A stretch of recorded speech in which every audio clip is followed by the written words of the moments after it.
It's your boy Trey, and this is probably the only video I'm gonna make about this because I don't get that too much into politics. But this, can Trump steal the election? As we know, Joe Biden was elected the presidential candidate. You know, you feel me?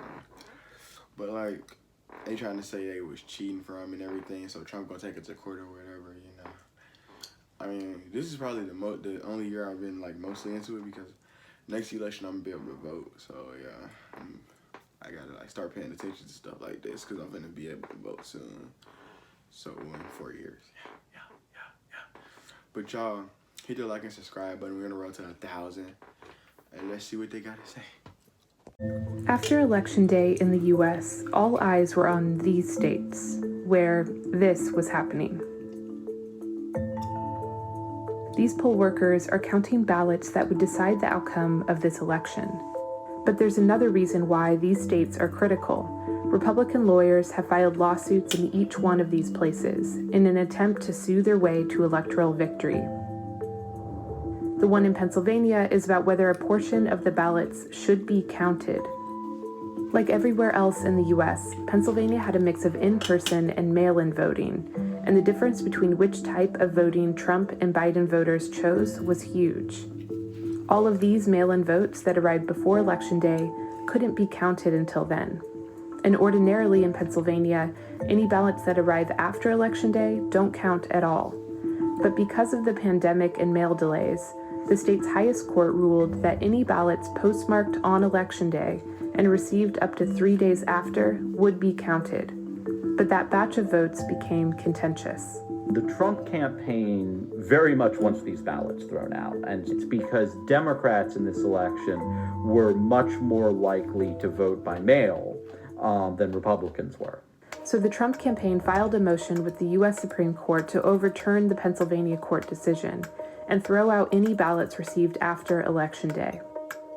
But should those 3 extra days of ballots matter, we believe will prevail at the Supreme Court. Their hope is that the conservative majority Supreme Court will back them up. But what is the role of the Supreme Court in this election and for the future?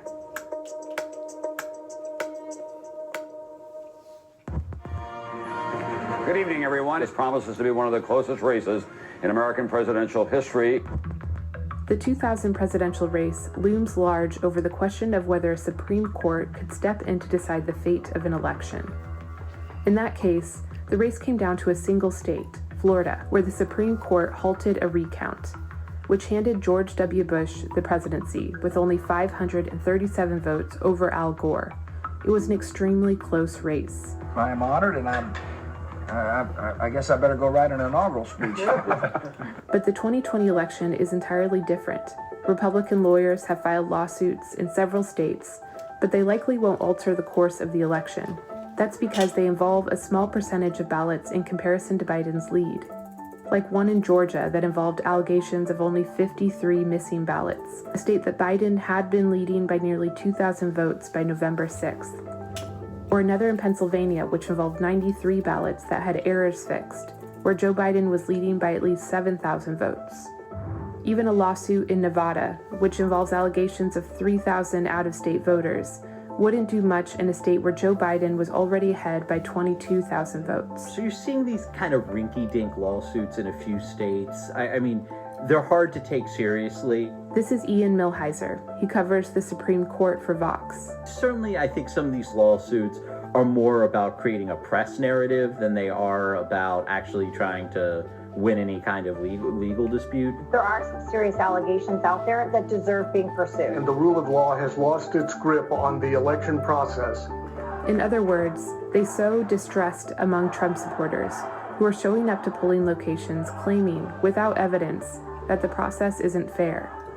Left the voting system wide open to voter fraud. Joe Biden's covering up this election. He's stealing it.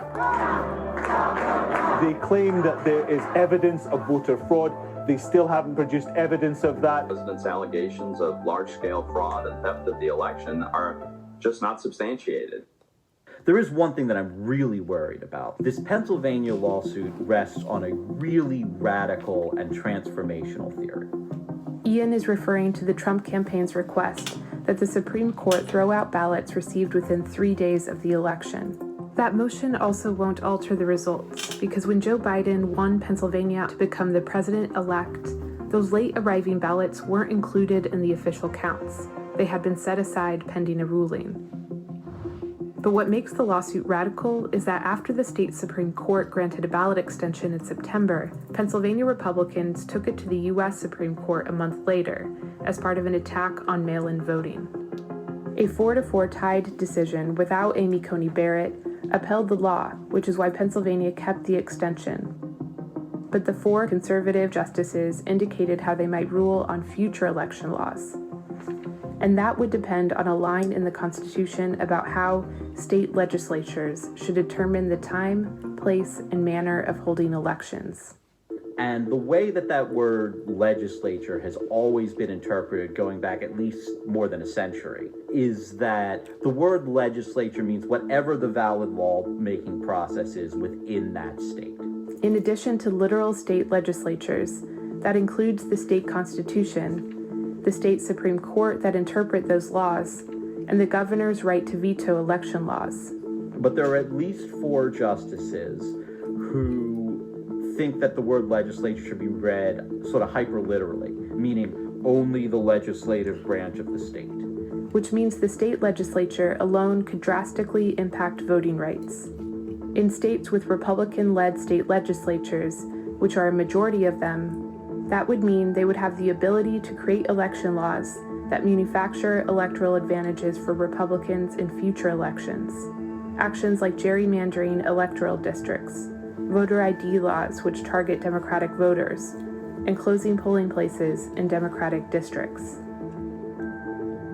And unlike Democratic legislatures, they could look to the conservative majority Supreme Court for support. Will the legitimate winner of the presidential election be sworn in as president on January 20? I'm pretty confident that's going to happen. But if the question you're asking me is, do I feel comfortable with the long-term health of U.S. democracy? No, not at all.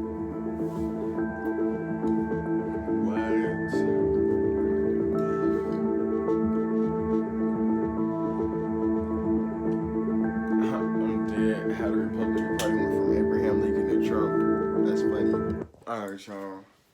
So, as I told y'all before, Trump trying to sue them. He trying to say they was cheating or whatever. But, like she said, it's like 96 votes that were, like, miscounted. Like, it wouldn't matter if he's winning by at least, like, 1,000. Now, if he only won by, like, 10 or something, that'd affect it, but if it's like not enough to like win the state, it wouldn't even matter, honestly, if you think about it. But do y'all think they were cheating this year for the presidential election? I don't know. If they was cheating, bro, we can't trust nobody. How are we gonna trust the people who we're supposed to look to for help and wherever if they cheating each other? Like, that's why I don't even get into politics like that. But y'all, let me know what y'all think about the election. Let me know, like, y'all whole view of it. I don't really know, man. You just gotta look more into it, you feel me? But y'all, hit the like and subscribe button. I got a few more videos dropping for y'all.